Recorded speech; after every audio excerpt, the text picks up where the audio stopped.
حرام قطعی ته څوک حلال وایي هغه کافر مرتد د دایرې د اسلام نه وتلی انسان ده.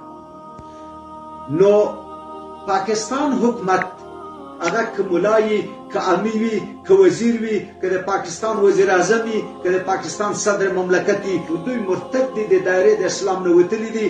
د دوی مال اخیستل هم حلال دي د دوی وینه تویول هم حلال دي. دوی بالکل مرتدین دي. د دوی خلاف جهاد ده فرض ده په ټولو مسلمانانو فرض ده. د تحریک طالبان پاکستان بالکل په دغه وخت کې د دوی په خلاف باندې برحق دي چې دوی په خلاف باندې جهاد وکړي. هر څوک د دې ظالم او د دې جابر او د دې غلط مرتد حکومت په مقابل کې مړ شول هغه بالکل شهید ده. او څوک چې د حکومت په حمایت کې د طالبانو د پاکستان د طالبانو خلاف جنگيږي هغه بالکل مرتد ده. څوک چې په پاکستان کې د دې حمایت کوي هغه بالکل